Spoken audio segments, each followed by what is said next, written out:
20절 말씀이 10장 1절부터 16절까지의 결론으로 봅니다. 이제껏 훈계에 대한 훈계를 하는 자 또는 그 훈계에 대해서 긍정적으로 또는 훈계를 받아들이는 자를 지혜로운 자라고 설명을 했고, 훈계를 거절하거나 오늘 말씀에 있는 징계라고 조금 더 강화된 그런 교훈, 가르침을 버리는 자를 미련한 자로 솔로몬은 설명을 합니다. 특별히 17절 말씀이 훈계를 지키는 자는 생명길로 행한다는 것이 자신 스스로가 그렇게 행한다는 건지 아니면 다른 사람을 생명의 길로 인도한다는 건지에 대한 부분이 명확하지가 않아서 몇몇 영어 성경은 그가 다른 사람들에게 생명의 길을 보여주는 것, 다른 사람을 생명의 길로 인도하거나 또는 그릇된 길로 인도하는 것으로 해석하기도 합니다. 하지만 이제껏 솔로몬은 지혜로운 사람, 그를 각 개인과 또 어리석은 사람 각 개인에게 초점을 맞추어서 보고 있는 것으로 볼 때 우선은 그 개인에게 이 말씀을 읽고 있는 자신들에게 내가 과연 지혜로운 길을 가는 사람인지 아니면 그릇된 길로 가는 사람인지를 스스로 확인해 보기를 원하는 것 같습니다. 다시 말하면 내가 훈계나 또는 징계에 대해서 어떻게 반응하고 있으며 또 그것을 내가 어떻게 받아들이는지를 확인해 보라는 겁니다. 완벽한 사람은 없고요. 실수라는 것도 할 수 있습니다. 누구를 막론하고 지금 그 지혜자 또는 솔로몬의 잠언이라고 밝혔습니다. 그러한 솔로몬도 완벽하다라고 말할 수 없을 겁니다. 그가 행한 스스로 헛되고 헛된 모든 것이 헛되다라고 하는 말, 그 말 자체도 안고 가는 것처럼 지혜가 있다라는 것은 다른 사람이 갖지 못한 특별한 재능이나 또는 풍성한 지식을 말하는 게 아니라 하나님께서 원하시는 삶을 살고 있느냐를 지혜로 연결해서 설명합니다. 그렇게 보면 솔로몬은 한참 모자란 사람처럼 보여요. 저 개인적인 생각이 아니라 아마 이 솔로몬의 삶 또는 솔로몬의 역사를 성경을 통해서 살펴본 사람이라면 누구나 공감할 수 있는 부분이라고 생각합니다. 정말 지혜로운 어떤 면에서는 지혜롭다라고 말할 수 있겠지만 또 어떠한 하나님과 관련된 믿음의 입장에서 보면 한참 모자란 사람처럼 성경은 기록하고 있기 때문이에요. 물론 그 기록자의 의도가 있을 겁니다. 마치 다윗이 신적인 존재가 되는 것을 원하지 않는 것처럼 솔로몬도 하나님이 주신 지혜로 그 주변 열방에서조차 찾아와서 그 지혜를 듣기를 원할 만큼의 대단한 사람이지만 그럼에도 그가 하나님 말씀 앞에서 부족했다라고 하는 것을 의도적으로 드러냈다고 할지라도 완벽한 사람은 없다는 겁니다. 그 부족함 또는 완벽하지 못함이 때로는 멸망의 길로 가게 할 수가 있어요. 멈추지 않는다면 지금 솔로몬이 특별히 그 멸망의 길로 인도하느니라라고 말하지 않고 그릇 가느니라라고 설명을 했어요. 이 번역 자체도 굉장히 고민을 많이 한 것 같아요. 지금껏 멸망의 길 또는 뭐 사망의 길이라고 우리에게 암시적으로 자주 설명을 해왔거든요. 그런데 그런 보편적이고 일반적인 단어를 사용하지 않고 그릇이라고 하는 단어를 사용한 이유가 있을 것 같아요. 그리고 멸망이라는 단어로 번역하지 않고 다른 특별한 단어로 우리식으로 그릇 그릇이라고 하는 단어로 번역한 것도 굉장히 많은 고민을 했다라고 생각이 듭니다.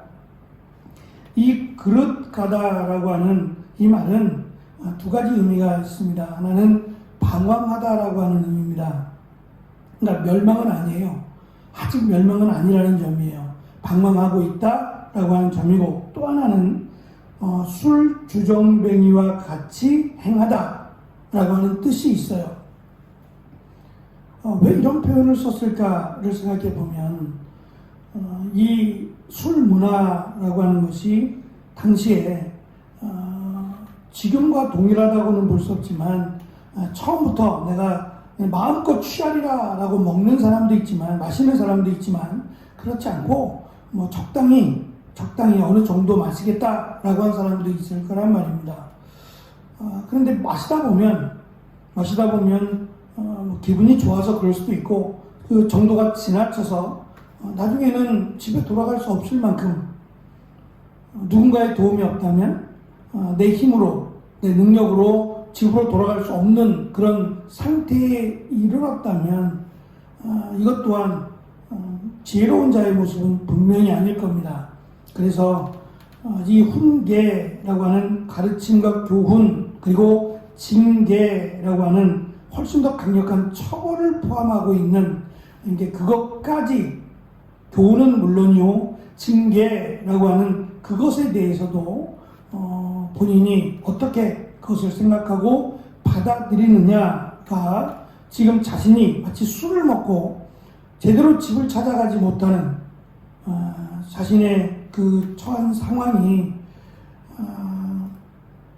뭔가에 붙들려서 자기의 온전한 그 힘으로 제자리를 찾지 못하는 상태에 이르렀는지를 확인한다면 여지가 있잖아요.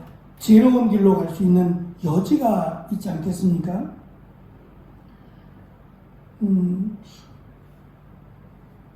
창세기 어제 말씀을 듣고 창세기 50장에 있는 그 형통하였더라라는 동일한 단어를 제가 몇 번 설교했던 것 같습니다. 그럼에도 불구하고 성미사님께서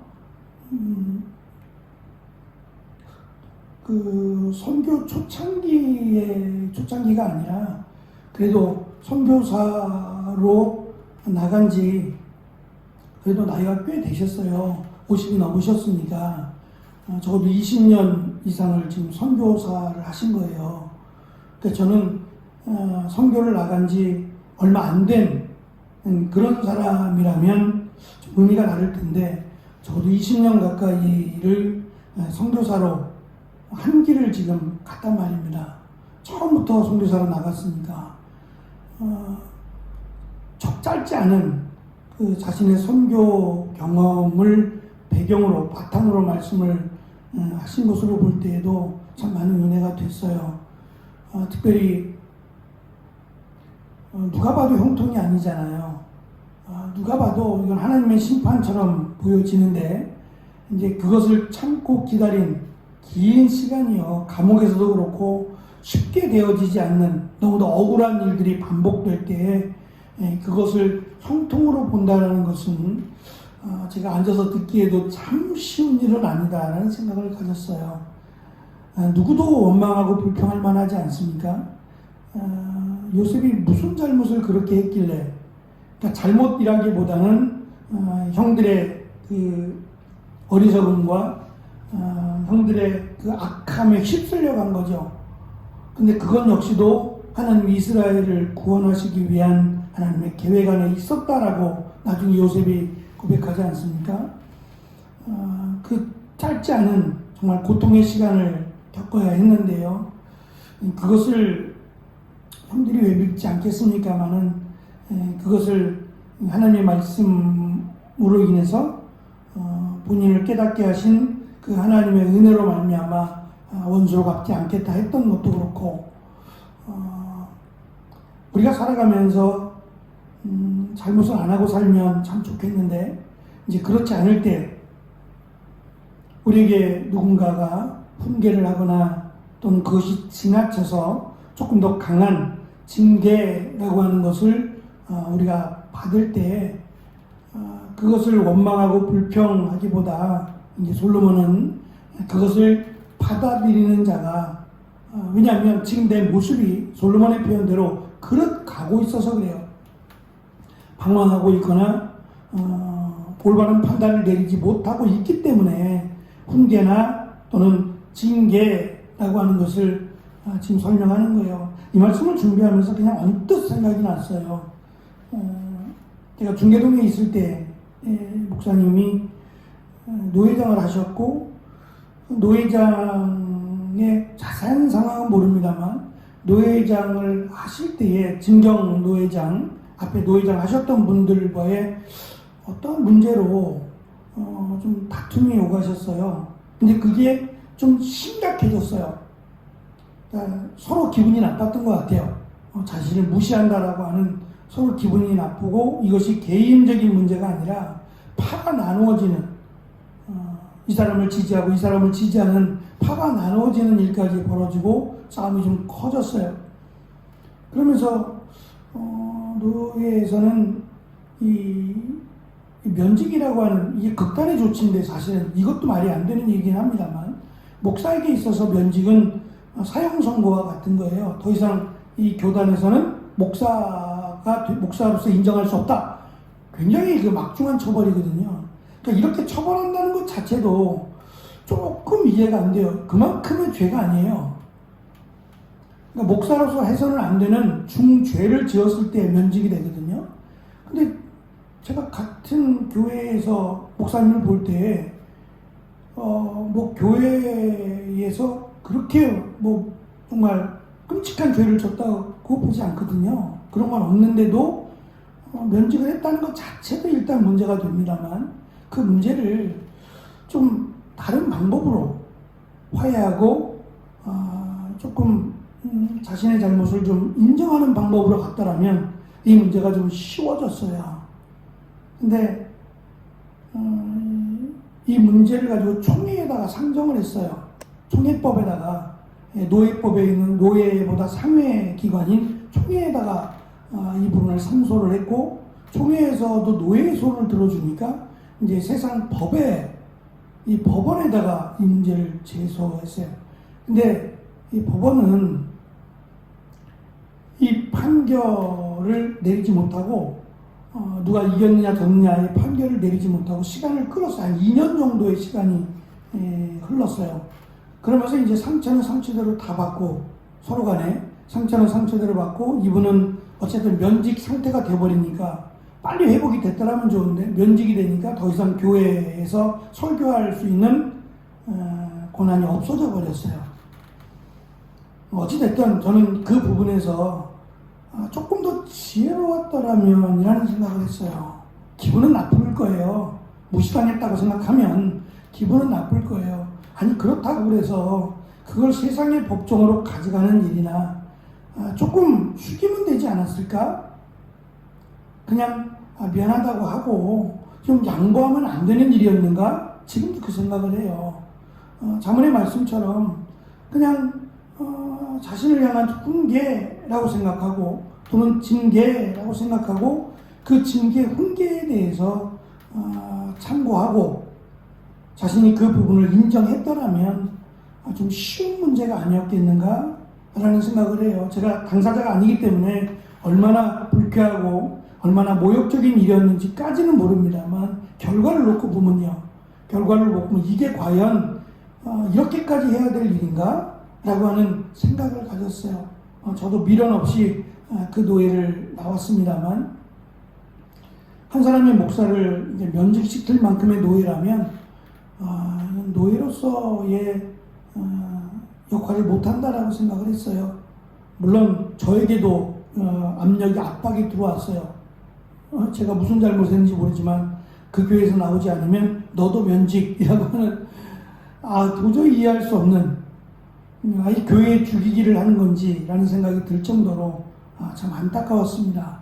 징계를 하는 사람도 훈계를 하는 사람도 조심해야 된다고 생각합니다. 정말 그를 사랑하는 마음으로 정말 그를 위하는 마음으로 훈계를 해야 된다라는 것도 전제로 주어질 것이고 훈계를 받는 사람도 저 사람이 나를 미워해서 그런 것이 아니라 정말 나를 사랑하고 아끼는 마음으로 하는 훈계라면 달게 받아야 된다라고 하는 것이 솔로몬의 권면입니다. 일단 기본적인 내용은 서로에 대한 사랑과 신뢰라고 하는 것이 배경으로 돼야 돼요.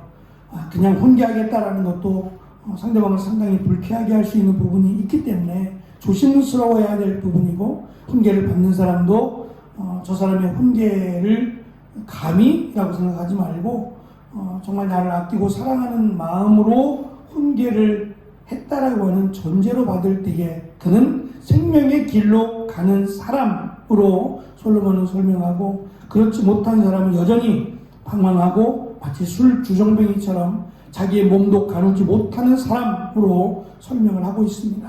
결국 이 말씀은 지금 내가 멸망의 길에 도착한 것이 아니라 아직은 여지가 남아있다라고 하는, 다시금 돌아올 수 있는 기회가 있다라는 점에서 우리가 귀담아 들어야 될 말씀이 아닌가 싶습니다. 우리가 훈계해야 될 사람도 있을 것이고, 때로는 우리가 훈계받는 위치에 설 수도 있을 겁니다. 이 두 자리에서 지혜롭게 그리고